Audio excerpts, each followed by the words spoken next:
नमस्कार आप सभी को। एक गंभीर मुद्दा है जो मैं माननीय मुख्यमंत्री साहब के सामने रखना चाहती हूं, बेहद जरूरी है। कृपया करके मेरा मैसेज उन तक पहुंचाएं। मुख्यमंत्री साहब, सीईटी एग्जाम जो होने जा रहा है उसमें वर्टिकल और हॉरिजॉन्टल रिजर्वेशन जो दी गई है उसमें पासिंग परसेंटेज 40% रखी गई है।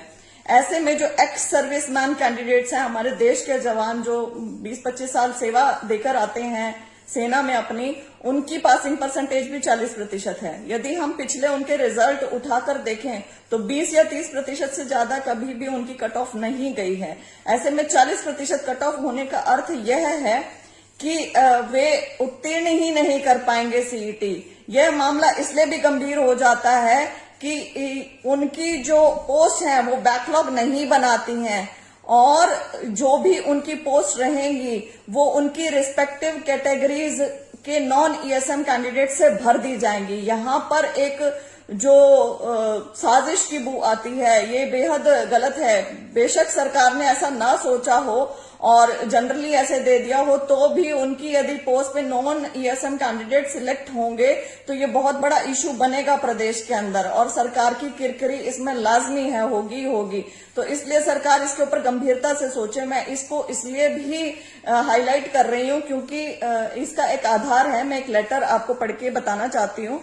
एक लेटर जारी हुआ था जिसकी नंबर संख्या है 22/10/2013 1 GS3 की ओर से from chief secretary to government of Haryana. इसका सब्जेक्ट था reservation of post of ex serviceman candidates in direct recruitment to class 1 and 2 post. इसका जो तीसरा पैराग्राफ है वो पढ़ रही हूँ। The same issue was raised in context of horizontal reservation for group C and D post and government had clarified by instructions 22/10/2010 3 GS3 dated 2/7/2010 and instructions number 22/10/2010 1 GS3 23/5/2014 that in a situation where no ESM candidate is found suitable, the vacancy is reserved for ESM of a particular category will be filled from amongst the same vertical category candidates।